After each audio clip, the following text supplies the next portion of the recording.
I'm not teaching, I'm publicly learning. But hi and welcome to Learning for the Life in UK test part 338, Fundamental Principles. And that is on page 135.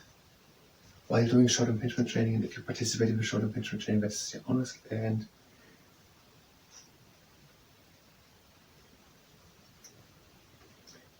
this is a bit about human rights and where they would be not completely if these fundamental rights would not be.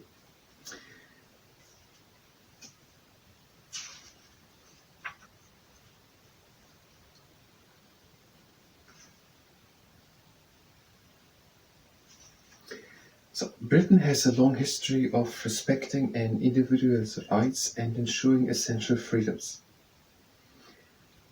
These rights have their roots in the Magna Carta, the Habeas Corpus Act, and the Bill of Rights of 1689, and they have developed over a period of time. So since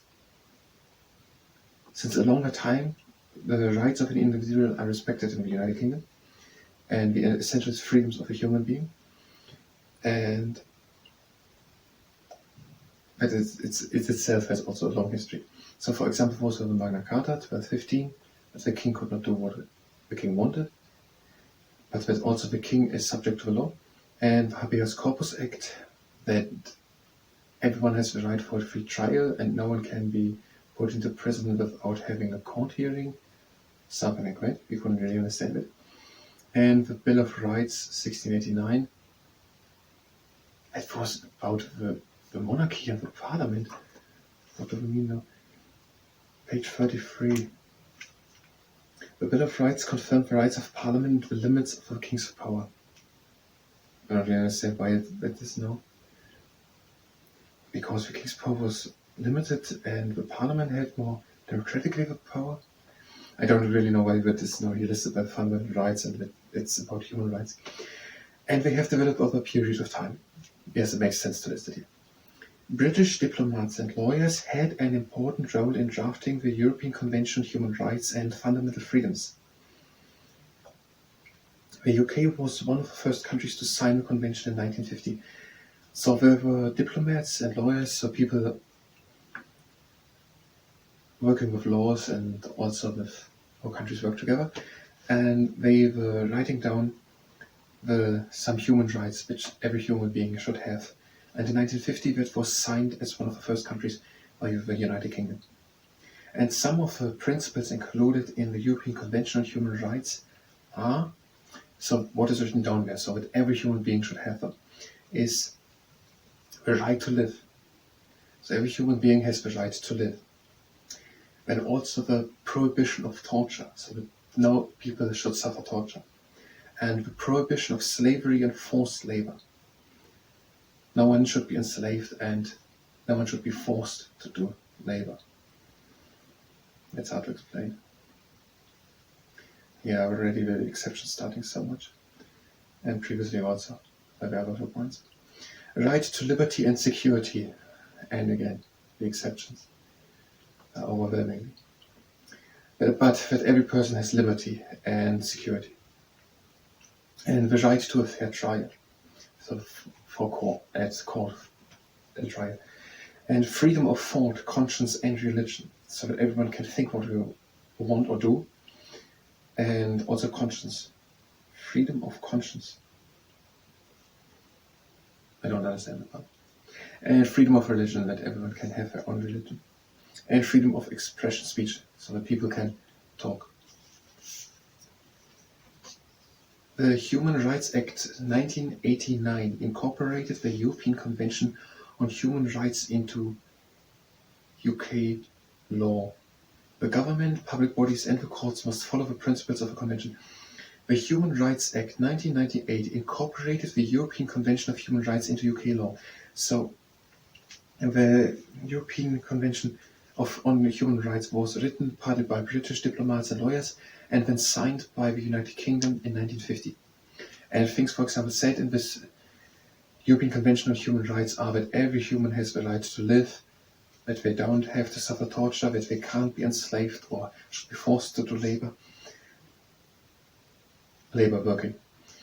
and that we have a right for liberty and security, for fair trial, that we have freedom of thought and conscience and religion, and that we have free speech. And that was incorporated in 1998 with the Human Rights Act into the UK law. And that means that the government, public bodies and the courts must follow the principles of the convention.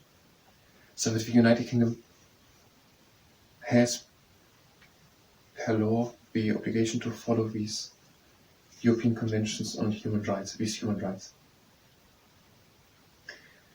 So the United Kingdom itself obligates itself with following these human rights that they ensure them. They have taken that as their own goal to do it. So that was it. Let's go over it again. So the basic things are basically, or some of the principles were more: the right to live, prohibition of torture, prohibition of slavery and forced labor, right to liberty and security, right to a fair trial, freedom of thought, conscience and religion, freedom of expression, speech. That's it if you're here for equal opportunities. So I'm talking about discrimination, different kinds of discrimination will it be. Then you can go directly to the next part. Otherwise we're having no short impingement training, and if you are just here for discrimination, equal opportunities, then you can go directly to the next part. Oh, I just said it. Now we're short impingement training, and if you participate in that, it's honest. We are warming up for doing whole shoulder circuits, back, up, and front, and down. And back.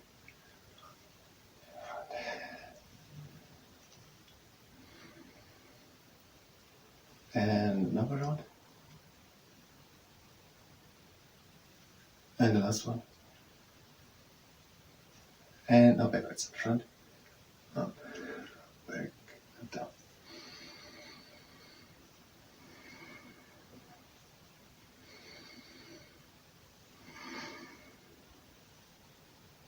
Front, up, back, and down. And now we're doing the world lifter. We're having a good and stable stance, as always. We're having, or basically always, not all exercises, but by these exercises, I think we're all shoulder impingement exercises. We're having long arms, hands formed to fists, and we're turning these fists to the inside, so internal rotation of the arms, and we're bringing the shoulders down and together. So the arms to the inside, and try to bring them further into internal rotation, shoulders back together, down, so down.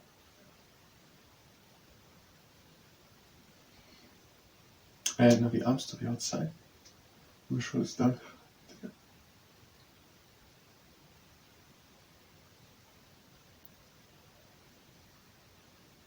And we're changing another time. The arms to the inside and the shoulders to stay. Shoulders down, together.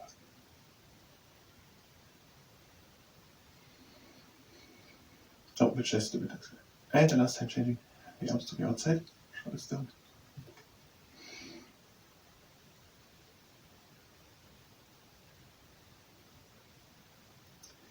And that's also world lifter. Second exercise, it is similar. Arms to the outside, hands formed to fists, and we bring them a bit in front. And now we're turning these arms in front, so the pronation, and the shoulders down together.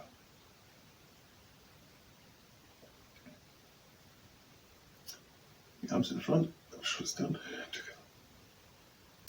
Now we're changing, this time both. The arms are going back, so the supination, and the shoulders up and in front. Arms back, shoulders up and in front. We're changing again. The arms in front, shoulders down and together.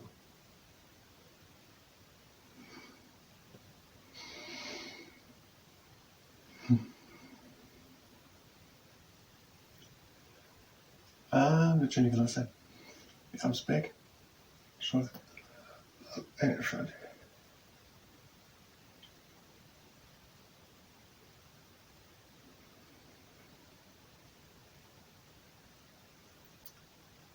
And releasing as it was. Next exercise. Now we're doing a shrug. We are lifting the arms up and we're shrugging the shoulders up. and letting them down again. And if this exercise causes pain, then don't do it. By lifting the arms up, shoulders up, and letting it all down again. And letting the arms up, letting the shoulders up, and releasing it all down. And the last time, we are lifting the arms up, the shoulders, and releasing it all down. Now pretzel quilt, arms together, and we're bringing them down to the outside, and again in. And all we're doing is to observe how the scapulars are moving. Just observe them. Try to find on what they are doing. So we're going now to the inside, but opening up. Now we're going to the outside. So we're always following the humerus. The scapulars should not be stuck somewhere. If the arms are moving, the scapula should move. And those last side. Now the sundial. You can use also tennis balls on them. And then the outside, and then we fall down. Try to have a straight arm. And we are wandering slowly in front.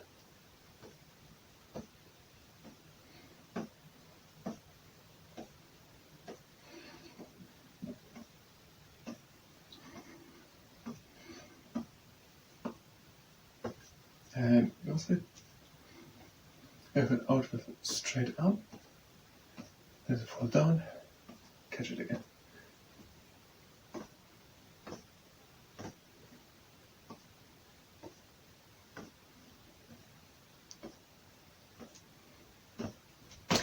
And then also to just stretching.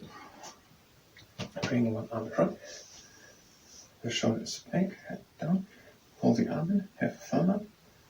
And try to relax the arm and turn a little bit of the shoulder back.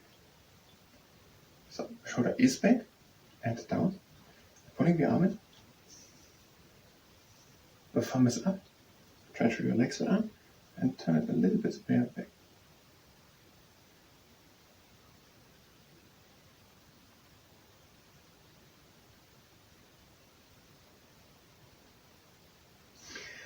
Yeah. Shoulder is back, down, hold the arm in, have the thumb up, try to relax the arm, go a little bit back with it.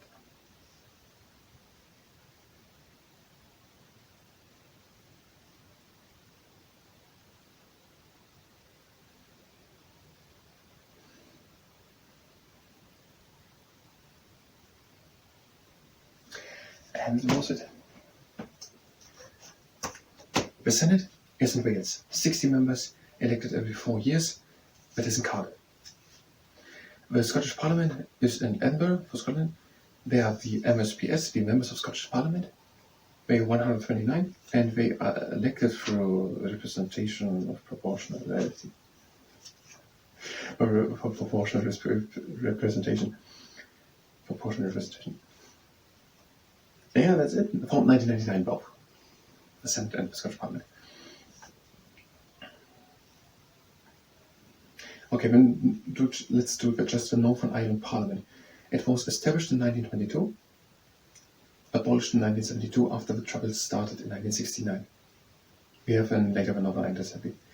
So the Northern Ireland Parliament, active is the Assembly. A couple of times suspended, but it's the Assembly, the today one, Parliament, the old one. 1922 until 1972 for 50 years. 1922 for 50 years. The Troubles started in 1969. That's it. I thank you very much, and until next time.